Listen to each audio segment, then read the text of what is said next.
मैं मानता हूं कि भारत के राजनीति के अटल जी एक मनीषी थे और मां भारती के एक ऐसे सच्चे सपूत थे जिन्होंने देश की प्रतिष्ठा, सेवा और विकास के लिए अपना संपूर्ण जीवन ही समर्पित कर दिया था।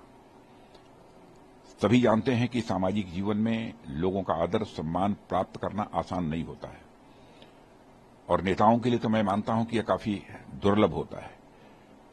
लेकिन अटल जी ने केवल अपनी राजनीतिक पार्टी के लोगों का ही सम्मान प्राप्त नहीं किया, बल्कि दूसरे राजनीतिक दलों का भी सम्मान प्राप्त करने में वह पूरी तरह से कामयाब रहे।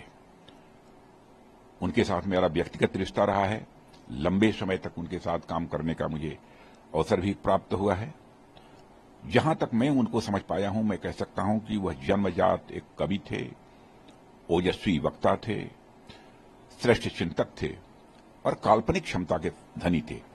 विचारक भी थे, लेखक भी थे और भारतीय राजनीति के एक उज्जवल नक्षत्र थे। मुझे जानकारी है कि एक बार पंडित जवाहरलाल नेहरू ने जब अटल जी की आयु 33 वर्ष की थी और उनका कश्मीर के मुद्दे पर भारत की संसद में जब भाषण हुआ था, तो भाषण समाप्त होने के बाद उन्होंने कहा था कि यह युवा एक दिन भारत का प्रधानमंत्री बनेगा।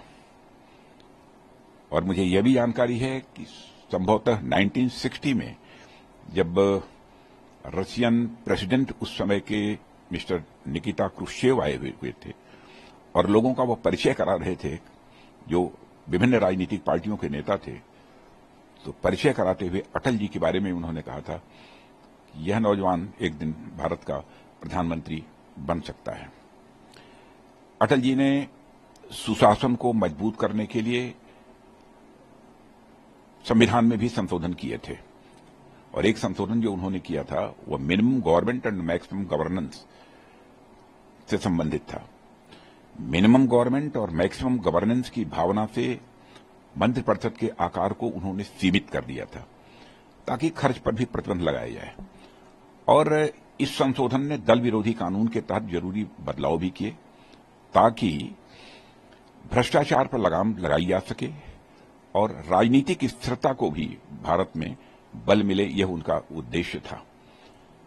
भारतीय अर्थव्यवस्था को सुदृढ़ करने में उन्होंने बहुत ही महत्वपूर्ण भूमिका निभाई और सभी जानते हैं कि उस समय जीडीपी की ग्रोथ रेट मोर देन 8% थी। यह मैं समझता हूं कि एक बहुत बड़ी उपलब्धि थी। गोल्डन क्वाड्रिलेटरल स्वर्णिम चतुर्भुज योजना उन्होंने ही प्रारंभ की थी। North south east west corridor को भी उन्होंने प्रारंभ किया था। मैंने ऐसे कई योजनाएं उन्होंने प्रारंभ की थी और इन योजनाओं को मैं मानता हूं कि यह पाथ ब्रेकिंग स्टेप्स थे विकास की दृष्टि से भारत में, जो सिलसिला अटल जी ने प्रारंभ किया था। टेलीकॉम सेक्टर और टैक्सेशन में भी उन्होंने बहुत सारे संशोधन किए थे। ऐसे यदि मैं गणना कराना शुरू करूं उनके द्वारा उठाए गए कदमों की तो लंबी फहरिस्त है, बहुत विस्तार में जाने का कोई औचित्य नहीं है।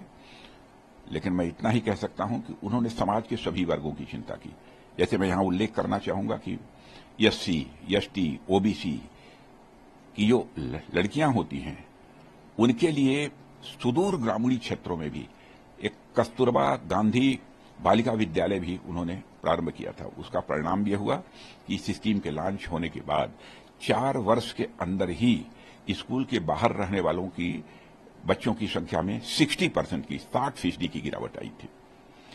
यानी हमारे श्रद्धेय अटल बिहारी वाजपेयी ने गवर्नमेंट पे रहते हुए कई महत्वपूर्ण कदम उठाए जो कि भारत की अर्थव्यवस्था के लिए मैं कह सकता हूं कि वो माइलस्टोन है। अब जो भी इस धरती पर आया है उसे जाना है, अब हमारे बीच नहीं है और उनकी जन्म शताब्दी वर्ष इस वर्ष मनाई जा रही है और सारे देश भर में पूरे धूमधाम से मनाई जा रही है। और हमारे प्रधानमंत्री मोदी जी ने यह भी फैसला किया 2014 में ही कि जो हमारे श्रद्धेय अटल बिहारी वाजपेयी जी का जन्म दिवस है उसको हम सुशासन दिवस के रूप में मनाएंगे। तो सुशासन दिवस के रूप में भी उनके इस जन्म दिवस को सारे देश भर में मनाया जा रहा है।